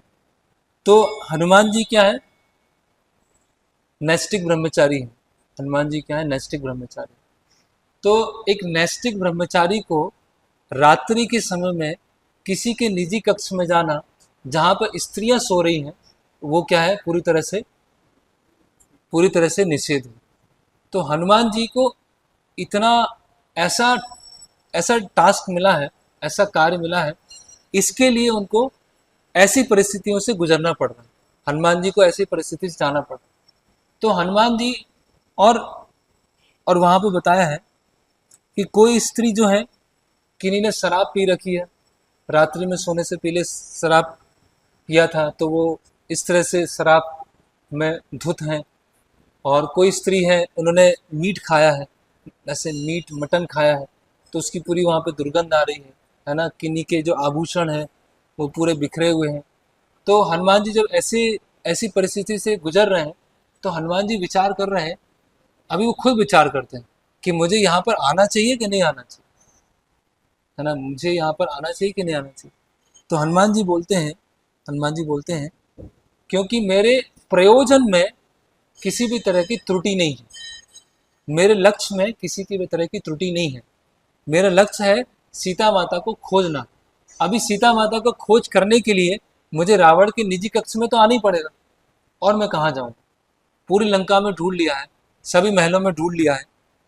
तो फिर हनुमान जी विचार करते हैं कि मेरे हृदय में और मेरे मन में बिल्कुल भी क्या हो रहा है, विक्षोभ नहीं हो रहा, थोड़ा भी डिस्टरबेंस नहीं है। उनका जो मन है और हृदय में पवित्रता पूरी तरह से बनी हुई। तो हनुमान जी फिर अंदर प्रवेश करने लगते हैं। और यहाँ बता रहे हैं कि कई स्त्रियां हैं जो रावण की रानियां हैं, वो पूरे थक के बुरी तरह से ऐसे सोई हुई हैं। किन्हीं के जो ऑर्नामेंट हैं वो टूटे हुए हैं, किन्हीं के जो वस्त्र हैं वो बिखरे हुए हैं। और रावण ने रावण बहुत शक्तिशाली था, और वो बहुत सारी स्त्रियों को चुरा के लेके आए थे। तो यहाँ हम हनुमान जी में एक गुण देख रहे हैं कि भगवान की सेवा करने के लिए, है ना, अपने ब्रह्मचर्य व्रत से क्या है, वो केवल ब्रह्मचर्य व्रत से आसक्त नहीं है। और ये कार्य और कोई नहीं कर सकता है, ये कार्य केवल हनुमान जी ही कर सकते हैं। क्योंकि इस कार्य के लिए क्या चाहिए? आध्यात्मिक शक्ति चाहिए, आध्यात्मिक बल चाहिए। अगर आध्यात्मिक बल नहीं है और इस तरह का कार्य करने जाएंगे तो क्या हो जाएंगे, हम खुद उसमें ट्रैप हो सकते हैं, हम खुद फंस सकते हैं, है ना। जैसे एक खेल होता है कबड्डी, कबड्डी होता है। हाँ, तो कबड्डी में क्या होता है, एक व्यक्ति दूसरे पक्ष में जाता है और क्या बोलता है, कबड्डी कबड्डी कबड्डी कबड्डी कबड्डी कबड्डी कबड्डी। और वहाँ पर एक लाइन होती है और उसको टच कर लेता है, और टच करके क्या करता है, वो वापस आ जाता है ना। अगर कोई अच्छा मोटा ताजा है, बढ़िया है, हेल्दी है, तो क्या करेगा, खड़ा रहेगा, कबड्डी कबड्डी कबड्डी कबड्डी, आ जाओ आ जाओ, 2-3 लोग मेरे साथ में आ जाओ, और 2-3 लोग को उठाएगा और उठा के अपने साथ में ले जाएगा। तो अगर हम प्रचार करने जा रहे हैं, ऐसे क्षेत्र में जा रहे हैं जहाँ पर इस तरह का प्रलोभन हो सकता है, तो हम बहुत ध्यान रखें, हम अपनी शक्ति को आंक लें, हम अपनी आध्यात्मिक बल को देख लें। अगर आध्यात्मिक बल नहीं है तो कबड्डी कबड्डी कबड्डी वापस आ जाए, अगर आध्यात्मिक बल है तो ही वहाँ पर जाए, है ना। जैसे एक बार श्रील प्रभुपाद जी दिल्ली में पंडाल प्रोग्राम हो रहा था, और प्रभुपाद जी पंडाल प्रोग्राम में एड्रेस कर रहे थे, तो बहुत सारे लोग प्रभुपाद जी को प्रणाम कर रहे थे। कोई बच्चा आता है वो प्रणाम करता है, कोई स्त्री आती है वो प्रणाम करती है, कोई पुरुष होता है वो प्रणाम करते हैं, अलग अलग लोग प्रणाम करते हैं। तो प्रभुपाद जी अपने शिष्य से बोलते हैं कि ये लोग मुझे क्यों प्रणाम कर रहे हैं, पता है क्यों प्रणाम कर रहे हैं? तो एक व्यक्ति बोलता है, आप इतने महान गुरु हैं इसीलिए प्रणाम कर रहे हैं। कोई बोलते हैं आप संस्थापक आचार्य हैं इसीलिए प्रणाम कर रहे हैं। कोई बोलते हैं आपने पूरी दुनिया में प्रचार किया है इसीलिए प्रणाम कर रहे हैं, है ना, और आप इतने महान भक्त हैं इसीलिए प्रणाम कर रहे हैं। तो सब अपना अपना उत्तर देने लगते हैं। तो प्रभुपाद जी बोलते हैं कि नहीं, क्योंकि मैंने काम पे विजय प्राप्त कर ली है इसीलिए मुझे प्रणाम कर रहे हैं, मैंने लस्ट पर विजय प्राप्त कर ली है इसीलिए वो मुझे प्रणाम कर रहे हैं, है ना। तो इसी तरह से हनुमान जी ने काम के ऊपर पूरा विजय प्राप्त कर लिया, इसीलिए हनुमान जी ऐसी स्थिति में जाने के बावजूद भी क्या है, उनका जो इंद्रियां, उनका मन और उनका हृदय, उसमें किसी भी तरह का विक्षोभ नहीं हुआ, किसी भी तरह से उनका कलुषित नहीं हुआ। तो इसीलिए हनुमान जी की एक्टिविटी को हम इमिटेट नहीं कर सकते, उनकी नकल नहीं कर सकते। अगर हम नकल करने जाएंगे तो क्या होगा, जैसे क्या होता है, कभी कभी मछली पकड़ने जाते हैं ना, शिकार करते हैं, तो प्रचार भी क्या होता है, शिकार करना, ठीक है। तो मछुआरे ने क्या किया, एक जाल डाला और जाल में आई छोटी मछली, और छोटी मछली आई तो खींच लिया उसे। फिर एक अच्छी मोटी मछली आ गई, तो मोटी मछली आगे क्या हुआ, उसे और खींच लिया। पता चला पूरी एक शार्क आ गई, और शार्क ने क्या किया, उसे ही खींच लिया, है ना। तो हम सोचें कि हम पुस्तक वितरण करने जा रहे हैं और हम गर्ल्स हॉस्टल में प्रचार करेंगे,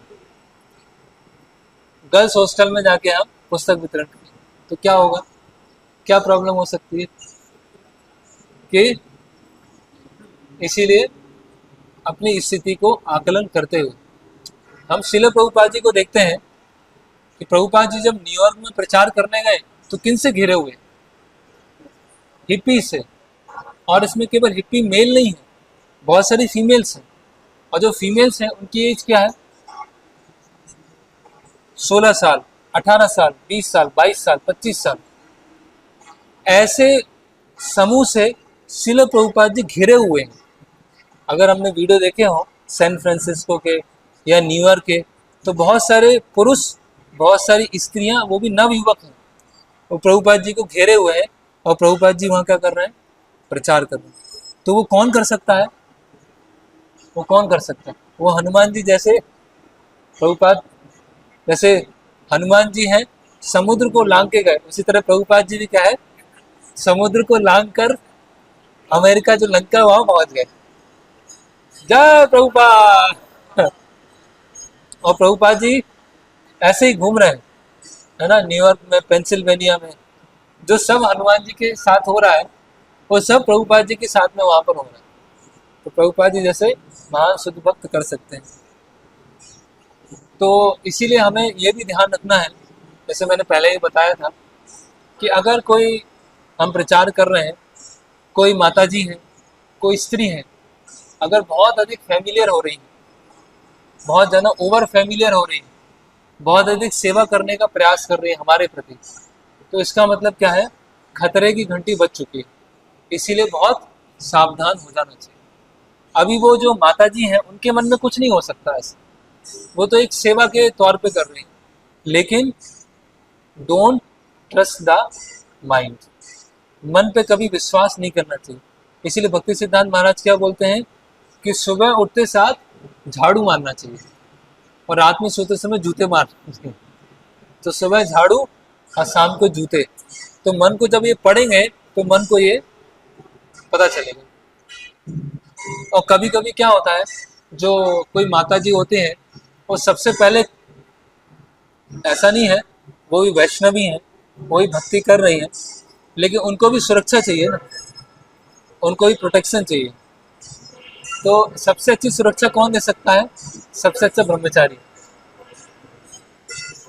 जो बहुत अच्छे से सेवा करता है ना, बहुत अच्छे से प्रचार करता है, बहुत अच्छे से प्रवचन देता है, बहुत अच्छा कीर्तन करता है, बहुत अच्छा कुकिंग करता है।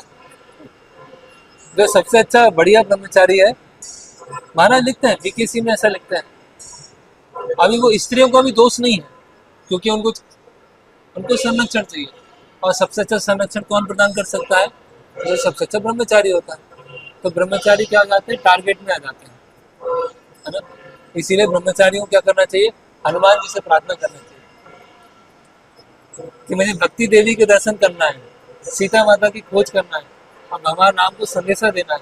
उस कार्य के लिए मैं निकला हूँ, इसीलिए मैं इन चीज़ों से प्रभावित ना हूँ। 2 मिनट रुक जाते हैं, साउंड आता है। हरे कृष्णा। तो हम देख रहे हैं कि हनुमान जी ने कितना महान कार्य करने जा रहे हैं, और ऐसे विकट परिस्थिति में है कि अगर एक ब्रह्मचारी को ऐसी स्थिति से गुजरना पड़े, है ना, अकेले, रात्रि में, अंधेरे में, और इतनी सारी स्त्रियां हैं, है ना, और ये सब स्त्रियां हैं, बहुत सारी स्त्रियां इसमें स्वर्ग की अप्सराएं हैं, है ना। और ऐसी ऐसी स्थिति में वो अपने अपने कक्ष में है। जिस स्थिति में जाकर, है ना, कोई भी साधारण व्यक्ति हो, चाहे वो देवता हो या बहुत बड़े ऋषिगण हो जो बहुत समय से तपस्या कर रहे हैं, उनका मन में भी क्या आ सकता है? विक्षोभ आ सकता है, उनका मन भी क्या हो सकता है? डिस्टर्ब हो सकता है। लेकिन हनुमान जी, है ना, भगवान राम की कृपा से जो महान भक्त हैं, अ, वो इस प्रलोभन को भी वो पार कर जाते हैं। तो इसको हमें इमिटेट करने का प्रयास नहीं करना चाहिए। और कुछ समय के बाद वो आगे बढ़ते हैं, और रावण का जो कक्ष था वह रावण लेटा होता है ना, दशानन, और बहुत सारी स्त्रियां उसके आसपास में ऐसे लेटी होती हैं, है ना। और उसका जो बेड होता है वो सोने का बेड होता है, और रावण की जो भुजाएं होती हैं बहुत ही स्ट्रांग भुजाएं हैं, आंख लाल है, और पूरा काला बादल जैसा शरीर है उसका, और सोने के वो ड्रेस पहना हुआ है ना। और हनुमान जी नज़दीक जाते हैं और फिर वापस आ जाते हैं। बोले इस पापी के पास मैं नहीं जाऊँगा, पापी के पास उसकी छाया भी नहीं पड़ना चाहिए, और पास में दूर हो जाते हैं। और रावण के हाथ कैसे लग रहे थे? जैसे एक सर्प के जो 5 मुख होते हैं उस तरह से हाथ लग रहे थे। उसके जो कंधे थे वो उस पर ऐरावत हाथी के दांत के निशान थे, है ना। और उसके छाती पर सुदर्शन चक्र का निशान था, है ना। ऐसे जो छतरी होता है तो उसको कुछ इधर कटा है उधर कटा है तो उसको मजा आता है कि ये देख, ये ऐरावत हाथी के दांत का। ऐसे एक कोई मीडिया में है तो उसको अलग अलग गैजेट दिखाना अच्छा लगता है, उसको जो एक ब्राह्मण है उसको मंत्रोच्चारण में बहुत आनंद आएगा, है ना। एक वैश्य होगा तो उसको पैसे बचाने में और लेन देन में अच्छा लगता है।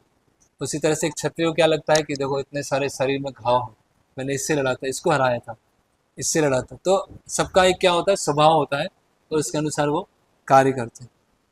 और वहाँ पे पास में वीणा, मृदंग, पणव और अलग अलग तरह के इंस्ट्रूमेंट वहाँ पर बज रहे थे, और रावण सो रहा था आराम से। अलग अलग इंस्ट्रूमेंट रात में बज रहे थे। अभी हनुमान जी आगे आते हैं और एक बहुत सुंदर बिस्तर था, वहाँ पर एक बहुत सुंदर स्त्री वहाँ पर विश्राम कर रही थी। उनका जो चेहरे पे बहुत तेज था और बहुत ही शांत लग रही थी, युवा थी, सुंदर भी थी, शांत थी और मृदु। इस तरह से हनुमान जी ने वो जो स्त्री थी वहाँ लेटी थी वो को देखा, और उनको देखकर हनुमान जी ने सोचा कि ये यही सीता देवी है। और जैसे ही वो प्रसन्न हुए तो प्रसन्न होकर क्या किया, उछलने लगे, कंधों पे ऐसे हाथ करने लगे और पूंछ को चूमने लगे और इधर से उधर जंप मारने लगे कि सीता माता का पता चल गया, है ना। तो बता रहे हैं वाल्मीकि कि जो एक बानर जैसा स्वभाव ऐसे वो दिखाने लगे। और तो कुछ समय के बाद वो विचार करते हैं, है ना, थोड़ा चुप हो जाते हैं और विचार करते हैं कि भगवान राम से दूर रहकर सीता माता इतने आराम से विश्राम नहीं कर सकती, इतने प्रसन्नता से विश्राम नहीं कर सकती, इतने शांत नहीं रह सकती। तो ये सीता माता तो नहीं हो सकती, है ना। वो तो इतने, है ना, ऐसे अच्छे वस्त्र हैं, सुंदर हैं, इस अवस्था में वो यहाँ पे नहीं रहेंगी। तो उनको बाद में पता चलता है कि ये जो रावण की जो प्रमुख रानी है मंदोदरी, वो यहाँ पे विश्राम करे, क्योंकि मंदोदरी क्या है, बहुत सती है, चेष्ट है। तो इसीलिए वो क्या है, शांत, सुंदर, है ना। ऐसे बाकी राक्षसनियों की तरह जैसे वो विश्राम कर रहे होते हैं वैसे मंदोदरी नहीं दिखती, इसीलिए हनुमान जी विचार करते हैं। फिर हनुमान जी फिर आगे बढ़ते हैं। आगे बढ़ने के बाद ऐसी जगह पहुंचते हैं जहाँ विभिन्न प्रकार के स्वादु, है ना, पेय रहते हैं, है ना। ऐसे बोल सकते हैं जैसे मदिरालय, है ना, या जहाँ बहुत सारे मांस, है ना, अलग अलग तरह के यहाँ बताया है, मटन और जो हिरण का मांस, सुअर का मांस, पक्षी का मांस, मोर का मांस, सभी तरह के मांस वहाँ पर ऐसे लगे हुए थे, है ना। तो वाल्मीकि मुनि बोलते हैं कि जो राक्षसी प्रवृत्ति के होते हैं वही मांस से आकर्षित होते हैं, है ना। और बहुत सारे वारुणी रखी हुई है, बहुत सारी शराब रखी हुई है ना। और गोल्ड के बर्तन रखे हुए हैं, और गोल्ड के बर्तन में शराब है, मांस है ना। और बहुत सारे राक्षस और बहुत सारी स्त्रियां और मांस खा के शराब पीकर ऐसे पड़े हुए हैं, इधर उधर पड़े हुए हैं। तो जो मारुति होते हैं वो उनसे बिल्कुल भी आकर्षित नहीं होते। तो तीन तरह के प्रलोभन आए। पहला आया ऐश्वर्य, फिर आया स्त्रियां, और फिर आया खाने और पीने की चीजें। तो तीनों चीजों से हनुमान जी विचलित नहीं होते, और तीनों क्या है, बहुत ही स्ट्रांग है। तीनों प्रलोभन क्या है, बहुत कनक, कामनी, प्रतिष्ठा, भागिनी। कनक जो पैसा है, जो ऐश्वर्य है, वो आकर्षित करता है। और कामिनी जो स्त्री है, अगर धर्म के आचरण के अनुसार आचरण नहीं किया जाएगा तो जो स्त्री है वो आकर्षित करेंगी, तो वो भी हमारे विनाश का कारण बन सकती है। और खाने की चीजें, तो हनुमान जी तीनों प्रलोभनों को पार कर जाते हैं। किस तरह पार करते हैं, अपनी शुद्धता के बल से। इसलिए प्रभुपाद जी क्या बोले, प्योरिटी इज द फोर्स। आप किसी भी स्थान में जा सकते हैं, अगर शुद्धता है तो वही आपका बल है। कोई भी चीज़ से आप आकर्षित नहीं होंगे। और प्रभुपाद जी के जीवन में या प्रभुपाद जी के कई शिष्य हैं, उनके जीवन में हम ये देख सकते हैं कि बहुत सारी सुख सुविधाएं हैं, बहुत सारी अ, जैसे हम उस दिन ट्रेन में डिस्कस कर रहे थे, फीमेल डिसाइपल्स हैं, है ना। लेकिन सुविधाएं हैं, फीमेल डिसाइपल्स हैं। बहुत एक बार मायापुर में परम पूज्य जयपताका स्वामी महाराज, उनकी व्यास पूजा मनाई गई। इतने हजारों भोग, हजारों ऑफरिंग, मतलब पूरा एक ग्राउंड भर जाए इस तरह से पूरा ऑफरिंग था। महाराज ने थोड़ा थोड़ा ऐसे लिया, बस हो गया, भक्तों को सम्मान। तो कितनी सारी सुख सुविधाएं हैं, कितनी सारी ऑफरिंग है, लेकिन महाराज पूरा इसमें। तो ऐसे कई प्रभुपाद जी के वरिष्ठ शिष्य अनुयायी हैं जो इनमें हम हनुमान जी जैसे महान गुणों को हम देख रहे हैं। तो फिर आगे हनुमान जी खोज जारी रखते हैं और सोचते हैं कि ऐसा तो नहीं कि सीता माता की मृत्यु हो गई, या सीता देवी को जब यहाँ से लाया जा रहा था तो समुद्र में राक्षस रावण ने फेंक दिया, या ऐसा भी हो सकता है कि सीता देवी ने जब रावण का आश्वासन को स्वीकार नहीं किया तो अन्य राक्षसियों ने मार के खा गई, या वो इतनी दुर्बल हो गई यहाँ पर रहकर, भगवान राम से दूर रहकर, कि खुद उन्होंने प्राण त्याग दिए। तो इस तरह से उनमें बहुत सारे विचार हनुमान जी में आने लगते हैं। और जो संपाति ने शब्द बोले थे, हो सकता है वो सही नहीं हो, संपाति ने पहला ऐसा देखा, उस समय तो ऐसा नहीं है।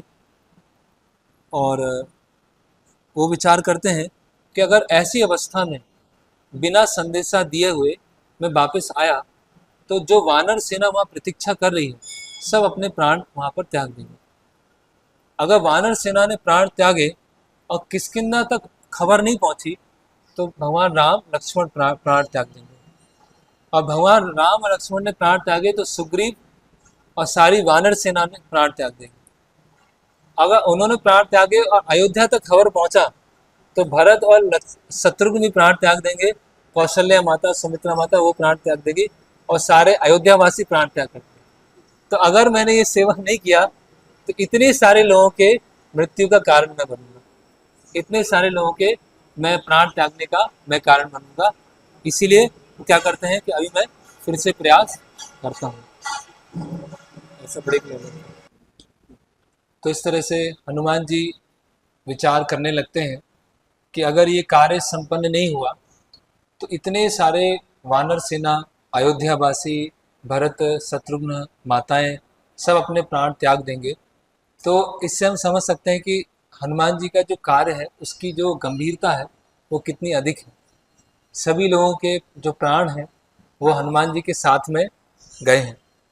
तो हनुमान जी, उनको जो एक निराशा हुई थी कि अब तो कुछ हो नहीं सकता है, तो जब उन्होंने ये देखा कि इतनी बड़ी जिम्मेदारी लेके मैं आया हूँ, इसीलिए उनको क्या होती है, एक नई आशा आती है ना, उनको एक नई आशा ये आती है कि नहीं, मुझे प्रयास करना चाहिए। तो हनुमान जी एक श्लोक पढ़ते हैं, नमस्तु रामाय च लक्ष्मणाय देवै च तस्मै जनकात्मजाय, कि मैं भगवान राम, उनके साथ लक्ष्मण और जनक आत्मजाय, उनकी जो पुत्री जानकी, उनको मैं प्रणाम करता हूँ। और वो नोटिस करते हैं, देखते हैं कि वहाँ पर एक वाटिका है जो बहुत सुंदर वाटिका है, अशोक वाटिका। वहाँ अभी तक हनुमान जी वहाँ पता लगाने नहीं गए, केवल वही जगह है जो छूटी हुई है, बाकी इस पूरे लंका में उन्होंने एक दो बार घूम लिया है ना।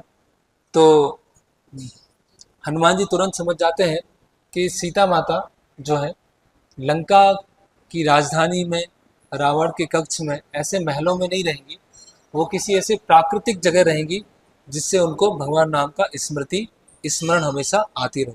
इसीलिए हो ना हो, मुझे ऐसा लग रहा है कि अशोक वाटिका में जरूर सीता माता होंगी। तो वो ऐसा हो जाए, हनुमान जी प्रार्थना करते हैं, है ना। वसु, रुद्र, आदित्य, अश्विन, मरुत, सबसे वो प्रार्थना करते हैं कि ये मेरा प्रयास अभी असफल नहीं होना चाहिए, यहाँ पे मैं सीता देवी को खोज लूँ, है ना। और अपना रूप और वो छोटा कर लेते हैं, और छोटा रूप करके वो जो अशोक वाटिका होती है उसके अंदर प्रवेश करते हैं, है ना। और वो विचार करते हैं कि मैं कैसे वो सीता माता के दर्शन करूंगा जिनके लिए भगवान इतना इतना व्याकुल है, इतने परेशान हैं। तो सीता देवी कितनी महान होंगी, कितनी सुंदर होंगी, कितने उनके गुण होंगे जिनके लिए भगवान इतने परेशान हैं। ऐसे हनुमान जी आपस ऐसे विचार करते हैं और उनकी सुंदरता का वर्णन करते हैं। तो यहाँ वाल्मीकि मुनि बता रहे हैं कि हालांकि हनुमान जी ने अभी तक सीता माता को देखा नहीं है, उनकी सुंदरता को देखा नहीं है, लेकिन फिर भी वो सुंदरता का वर्णन कर रहे हैं। क्यों कर रहे हैं? क्योंकि इतने सुंदर, इतने गुणवान सीता माता होंगे, वो ही भगवान राम की पत्नी हो सकती, और कोई नहीं हो सकता। इतने गुणवान, इतने सुंदर, केवल वही राम के लिए, राम के साथ में हो सकते हैं, और कोई नहीं हो सकता। इस तरह से हनुमान जी जिन्होंने अभी तक दर्शन नहीं किए हैं, लेकिन केवल वो ध्यान कर रहे हैं इस पर। फिर आगे क्या होता है? हनुमान जी अशोक वाटिका में प्रवेश करते हैं और उनको एक बहुत विशेष आनंद प्राप्त होता है कि ओ, अब तो ऐसा लग रहा है कि अभी मेरा प्रयास पूरा सफल हो जाएगा। तो वहाँ पर आम, अशोक, साल, चंपक के वृक्ष लगे हुए हैं, है ना, और बहुत सारे जो पक्षी हैं वो मधुर मधुर आवाज कर रहे हैं। और हनुमान जी ने क्या किया? अपने आप को झाड़ियों से, पत्तियों से और फूल से अपने आप को ढक लिया। तो ऐसा लग रहा था कि झाड़ियों या का कोई पहाड़ जैसा हो, कोई विचित्र कुछ पत्थर हो, वो आ गया। फिर वहां पर एक पौंड था, तालाब था। उस तालाब में कमल के बहुत सारे पुष्प लगे हुए थे। तो हनुमान जी ने विचार किया कि सीता माता जब पंचवटी में वहाँ पर थे, तो कमल के पुष्प लक्ष्मण जी लेके आते थे, सीता माता को देते थे आराधना करने के लिए। तो जरूर सीता माता यहाँ पर आते होंगे, इस पौंड के पास में, कमल के पौंड के पास में वो जरूर आते होंगे। तो उस कमल के सरोवर के पास में एक सिमसुपा, सिमसुपा नाम का पेड़ था। उसके ऊपर जाके हनुमान जी बैठ गए और झाड़ियों के पीछे छुप गए। सिमसुपा, अभी मुझे पता नहीं है पेड़ कौन सा है, और ये बहुत ही रेडियंट, बहुत ही प्रकाशमान पेड़ था। और उसके पीछे जाके वो बैठ गए, और इस आशा से कि मैं वहां पर उनको देख लूंगा। इयं च नलनी रम्या द्विजा समघ निसेविता, इमाम स राम महिषी नूनम इक्षति जानकी। तो क्या बता रहे हैं कि निश्चित रूप से सीता माता यहाँ पर आएंगी, और उनको क्या बोलना है?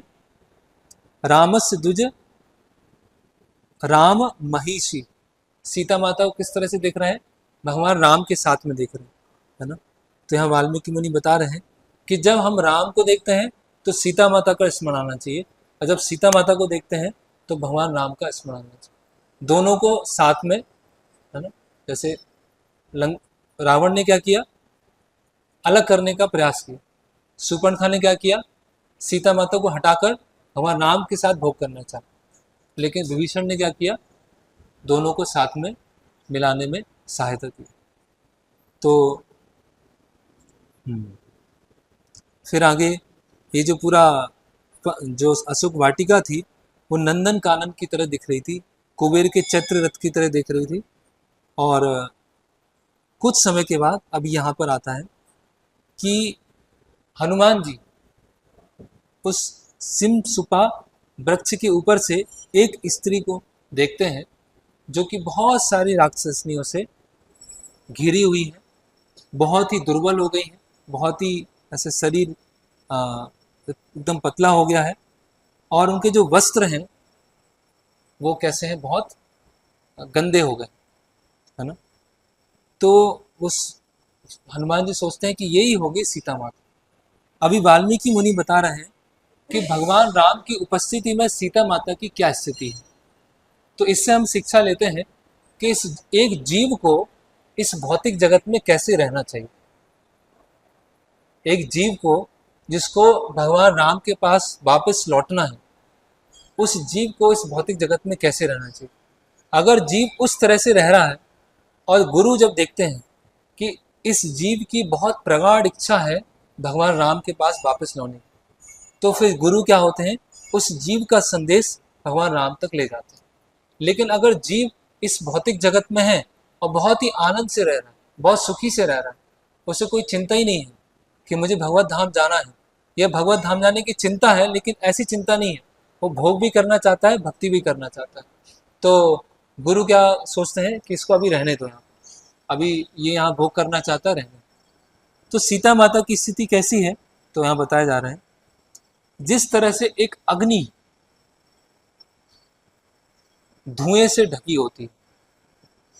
जिस तरह से एक कमल का सरोवर, जिसके कमल क्या हो गए, छिन्न भिन्न हो गए, जिस तरह से जो रोहिणी है उसे चंद्रमा से दूर ले जाया गया है राहु के द्वारा, जिस तरह से एक मासूम सा हिरण है जिसको बहुत सारे कुत्तों ने घेर के रखा है, जिस तरह से एक बुद्धिमान व्यक्ति है उसके मन में डाउट आ गया, जिस तरह से किसी के आभूषण है उसको तोड़ दिया गया, जिस तरह से किसी की श्रद्धा है वो टूट चुकी है, जिस किसी की आशा है वो पूरा निराश हो चुका है, जिसका जो चंद्रमा है वो पूरे बादलों से ढक गया है ना।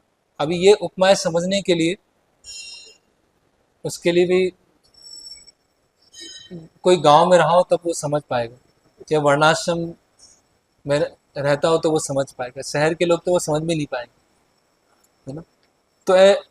तो सीता माता क्या है, पूरी तरह से दुखी है, पूरी तरह से टूट गई है और परेशान है। उनकी केवल एक अभिलाषा क्या है, भगवान राम के पास वापस जाना। तो जीव की ऐसी स्थिति होना चाहिए लंका में। रावण उनको प्रलोभन दे रहा है, पूरी सोने की लंका दिखा रहा है, तुम्हारी इतनी सारी दासियां हो जाएंगी, तुम्हें किसी तरह की कमी नहीं होगी, तुम एक आदेश दोगे हजारों लोग यहाँ पे खड़े होंगे, मैं तुम्हें अपनी मुख्य पटरानी बना दूंगा। इतने सारे प्रलोभन देने के बाद भी सीता देवी की ऐसी स्थिति, सोचिए। तो ये इस स्तर पे जीव को आना है, इस स्तर पे साधक को आना है, तब भगवान राम स्वयं लेने आए, है ना। गुरु भेजेंगे, भगवान पूरी ताकत लगा देंगे उस जीव को वापस बुलाने के, पूरा अपना बल लगा देंगे। लेकिन जीव की ऐसी इच्छा होना चाहिए, इतनी तीव्र इच्छा होना चाहिए कि माया नगरी में रहते हुए भी वो, है ना। तो हनुमान जी जब देखते हैं सीता माता की ऐसी स्थिति को देखकर, तो वो बोलते हैं कि जब मैं किष्किंधा में पर्वत पे खड़ा था और वो राक्षस रावण आकाश मार्ग से एक स्त्री को ले जा रहा था, और जो यहाँ मैं स्त्री को देख रहा हूँ उनमें कोई अंतर नहीं है, तो यही सीता देवी होंगी, है ना। और उनका जो मुख है वो चंद्रमा के समान है, उनकी जो भौहें हैं वो कामदेव के बाण के समान है, उनके जो हाथ और पैर है वो कमल पुष्प के समान है, और उनकी सुंदरता का पूरा हनुमान जी क्या करते हैं, वर्णन करते हैं, है ना। तो हनुमान जी भी सीता माता की सुंदरता को देख रहे हैं, और रावण ने भी सीता माता की सुंदरता को देखा, लेकिन दोनों के दृष्टिकोण में क्या है, अंतर है। तो इस भौतिक जगत की सुंदरता को हम पर्दे से ढक नहीं सकते, वो तो दिखेगी। तो हनुमान जी जैसी मनोवृत्ति होना चाहिए या रावण जैसी मनोवृत्ति होना चाहिए, वो हम अपने आप से पूछ सकते हैं। तो फिर हनुमान जी देखते हैं कि उनके शरीर पर जितने आभूषण थे उन आभूषणों को उन्होंने निकाल के एक पोटली में बांध के पेड़ से लटका दिया, और कुछ आभूषण जो उसमें नहीं है वो आभूषण उनको वहां पर ऋषिमुख पर्वत पे मिले थे, जो आभूषण उन्होंने भगवान राम को दिखाए थे। तो भगवान राम ने पहचान लिया था कि सीता देवी के आभूषण, और बहुत लंबे समय तक आभूषणों को पहनने के कारण उनके शरीर पे क्या है, उन आभूषणों के क्या बने हुए, चिन्ह बने हुए, और ये वही सीता है, ये निश्चित है। और क्या बोलते हैं, इयम कनक वर्ण अंगी रामस्य महसी प्रिया प्रणष्टा अपि सती यस्य मनसो ना प्रणश्यति। तो बता रहे हैं रामस्य महसी प्रिया, जो राम की सबसे प्रिय है ना।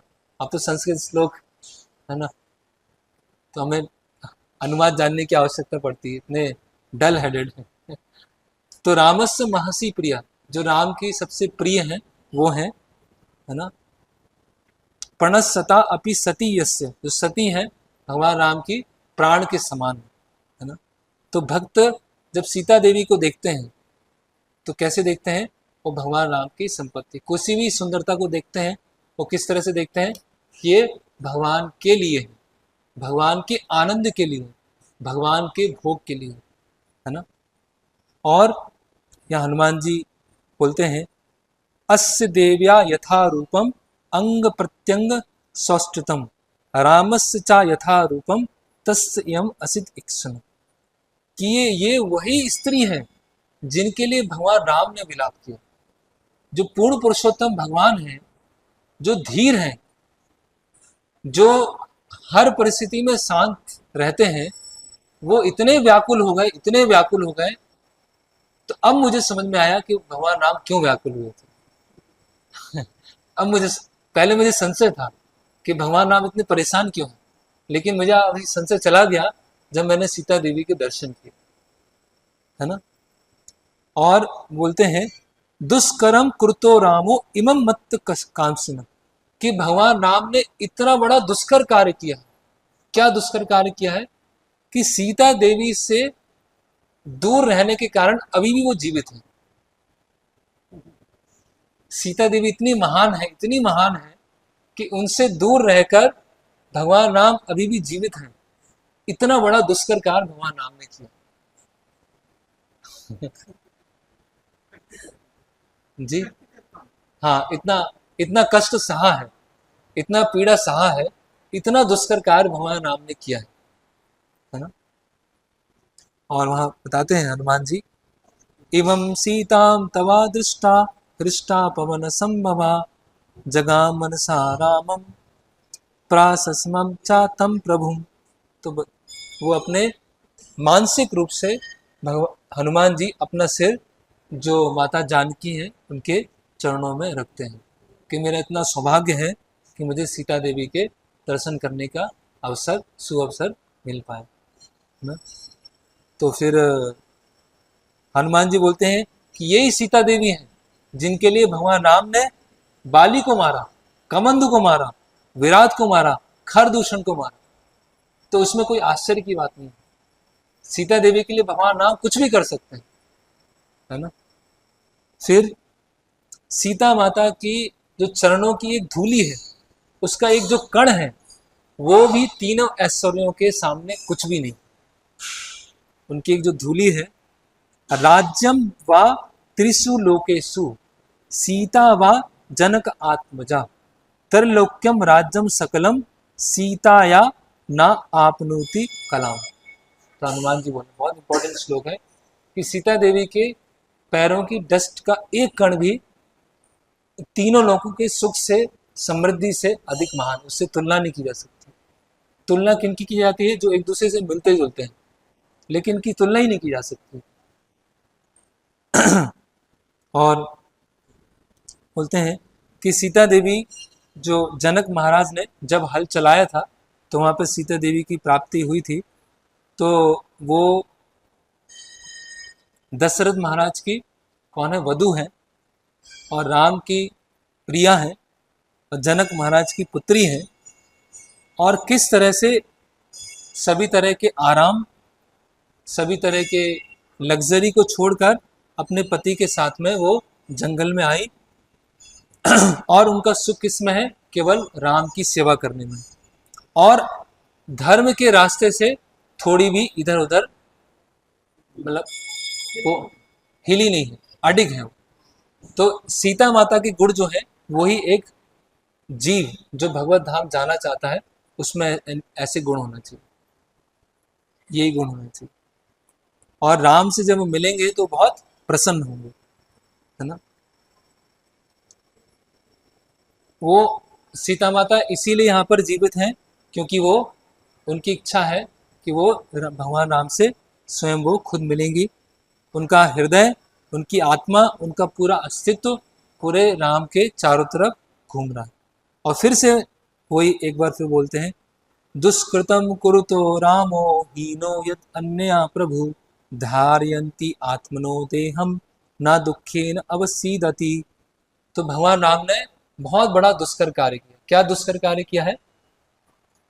कि सीता माता से दूर होने के बाद भी अभी अपने प्राण त्याग नहीं किए। तो कुछ ही समय में 2 बार हनुमान जी ये श्लोक बोलते हैं। तो अगर किसी चीज को 2 बार बार बार दोहराया जाए, मतलब वो क्या है? वो बहुत महत्वपूर्ण है। तो फिर हनुमान जी बोलते हैं कि कि सीता माता की इस दुख की अवस्था को देखकर मैं इसको सहन नहीं कर पा रहा, मुझे बहुत दुख हो रहा है। और सीता माता इतनी महान है कि अपनी पवित्रता से, अपनी चेस्टिटी से पूरी लंका को जला सकती हैं, अपने क्रोध से रावण को नष्ट कर सकती हैं। लेकिन फिर भी जैसे कि पृथ्वी देवी में धैर्य होता है, स्थिरता होती है ना, क्षमता होती है, उसी तरह से सीता माता में धैर्य है ना, उसी तरह से सीता माता में एक क्या बोलते हैं उसे, सहनशीलता है ना, उसी के कारण अपने आप को वो रोक के रखे हैं। और लंका को नष्ट करना और भगवान और रावण का वध होना, उसका गुणगान भगवान राम के लिए हो, इसीलिए सीता माता ने अभी तक ये कदम नहीं उठाए, नहीं तो वो खत्म कर सकती थी। तो आचार्य बताते हैं कि जो हनुमान जी हैं, अगर रात के समय को 4 पहर में डिवाइड किया जाए तो 3 प्रहर में उन्होंने लंका में सर्च किया और अंतिम प्रहर में उन्होंने सीता माता की खोज कर ली अशोक वाटिका में। और फिर दिन होती है, दिन का समय आता है और सिमसुपा जो वृक्ष है उसमें हनुमान जी छुपे रहते हैं और प्रतीक्षा करते हैं कि अब कब बातचीत की जाए। और दिन का समय बीतता है और जब सुबह होती है तो रावण उठता है और रावण अशोक वाटिका में आता है और पूरा दिन निकल जाता है। और पूरा दिन निकलने के बाद जब रात्रि होती है तब हनुमान जी सीता देवी से बातचीत करते हैं और पूरे दिन में वो पेड़ पर ही रहते हैं और सारे दृश्य को देखते हैं कि राक्षसनी जो है, रावण जो है, उनसे क्या क्या सीता देवी की वार्तालाप होती है। तो इसको हम आगे देखेंगे क्योंकि फिर वो एक नया अध्याय चालू हो जाएगा, कैसे रावण आता है और उनको किस तरह से प्रताड़ना देता है। हरे कृष्णा कृष्णा कृष्णा हरे हरे, हरे राम राम राम हरे हरे। किन्हीं का कोई प्रश्न कुछ?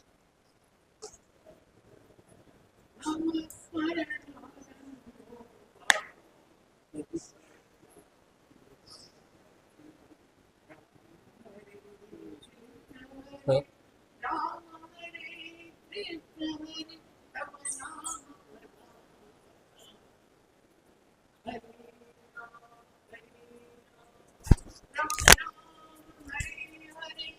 हरे कृष्ण कृष्ण कृष्ण कृष्ण हरे हरे, आञ्जनेयमतिपाटलाननं कञ्चनद्रिकमनीय विग्रहं पारिजाततरुमूलवासिनं भावयामि पवमाननन्दनं भावयामि। उपन्यासान्ते श्रीमद्हनुमत्पादारविन्दो गोविन्दानुगोविन्द गोविन्द।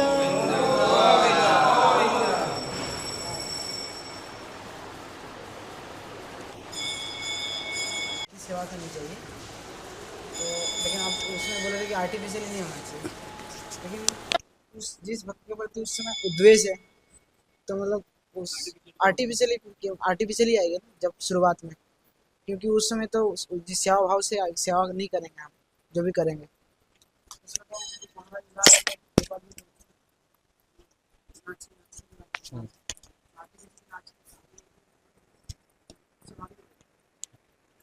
हाँ, तो प्रश्न ये है कि जिन भक्त से हमारा द्वेष है, हमें उसमें ये आया है कि हमें आर्टिफिशियली उनकी सेवा करने का प्रयास नहीं करना चाहिए।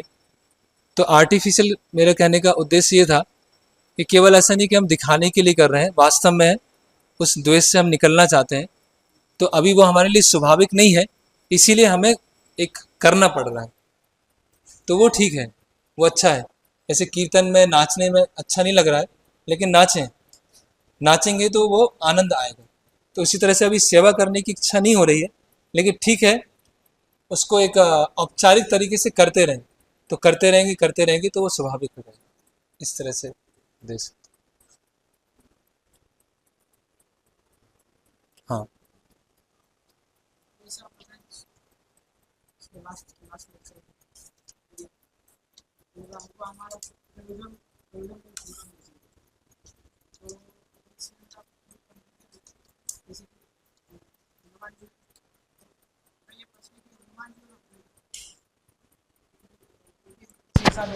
तो हनुमान जी का प्रयोजन उस समय था कि सीता माता की खोज करना।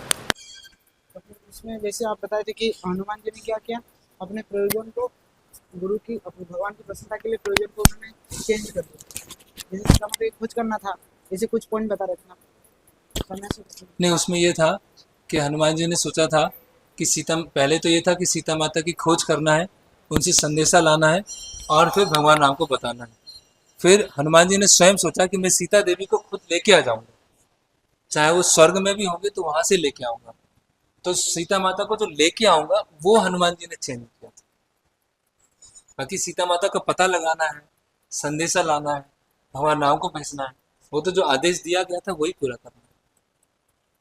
इस तरह से। तो हमारे स्थिति में हम कैसे हमारा प्रयोजन है कृष्ण प्रेम प्राप्त करना, तो हम उसको किस दिशा से देखें कि अभी हमारा प्रयोजन जो हमको डायरेक्ट सेवा दिया जा रहा है गुरु के द्वारा, जब वरिष्ठ भक्त हैं, तो हमारे लिए प्रयोजन मतलब कृष्ण प्रेम तो है ही, लेकिन हम अपने हनुमान जी जैसे सोचे अपने मन से, तो हम उसको मतलब किस तरीके से समझे। हाँ, तो हमारे लिए जो प्रयोजन है अंततः शुद्ध भक्ति, शुद्ध भक्त बनना है ना, भगवत धाम जाना है।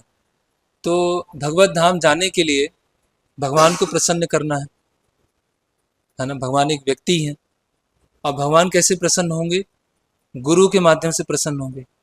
तो जो गुरु की इच्छाएं हैं, गुरु ने जो हमें बताया है, गुरु महाराज जो हमको बता रहे हैं, उन इच्छाओं को पूरा एकदम मन लगा के पूरा हृदय के साथ सेवा करने का प्रयास करना है। तो जब गुरु की इच्छाओं को पूरा मन से, हृदय से पूरा करने का प्रयास करते हैं इस तरह से, जिस तरह से गुरु प्रसन्न हो, तो कृष्ण प्रसन्न होते हैं, और कृष्ण प्रसन्न होते हैं तो धीरे धीरे धीरे हम उस लक्ष्य की तरफ बढ़ते जाते हैं। तो ये हमारा प्रयोजन, हमारा प्रयोजन क्या है कि गुरु महाराज श्रील प्रभुपाद जी के द्वारा जो हमें सेवा प्रदान की गई है, उस सेवा को हमें बहुत अच्छे से अच्छा, गुणवत्ता के साथ, बारीकी के साथ इस तरह से करना है जिससे गुरु प्रसन्न हो। ये हमारा प्रयोजन है। तो वो हमारा लक्ष्य रहेगा तो क्या होगा, जैसे कभी कंफर्ट मिला तो हम उसमें अटकेंगे नहीं, कभी कुछ द्वेष आया उसमें हम अटकेंगे नहीं, कभी कुछ ईगो क्लैश हुआ उसमें नहीं अटकेंगे, कुछ समस्या आई तो आगे बढ़ते रहेंगे, क्योंकि हमें गुरु और कृष्ण को प्रसन्न करना है।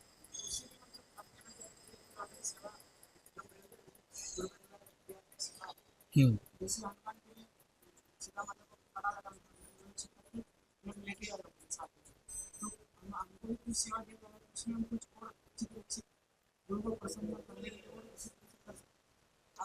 हाँ, मतलब कोई सेवा है तो सेवा में हम और इम्प्रूवमेंट कर सकते हैं, लेकिन जो हम इम्प्रूवमेंट सोच रहे हैं हो सकता है गुरु के को माने नहीं है। तो अगर बोलें कि ठीक है अभी ये रहने दो, जैसा बताया वही करो, तो उसमें हम तैयार हो जाए।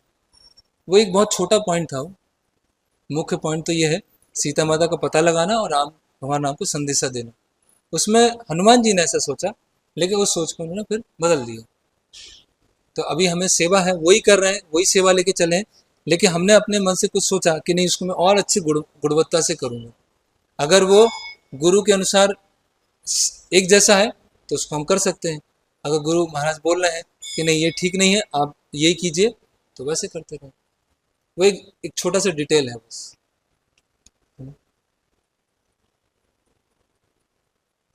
ओके, तो अभी हम यहाँ से चलेंगे। तो ये स्थान जो है उडुपी से कुछ दूर था ये। तो यहाँ पर भगवान नरसिम्हा के विग्रह के अभी दर्शन किए, उनकी रथ यात्रा हुई यहाँ पर। तो अभी हम यहाँ प्रसाद लेंगे और प्रसाद लेके पादक क्षेत्र जाएंगे। हरे कृष्णा, जय श्री राम। श्रीपाद मध्वाचार्य की, हनुमान जी की, गौर प्रेमानंदे।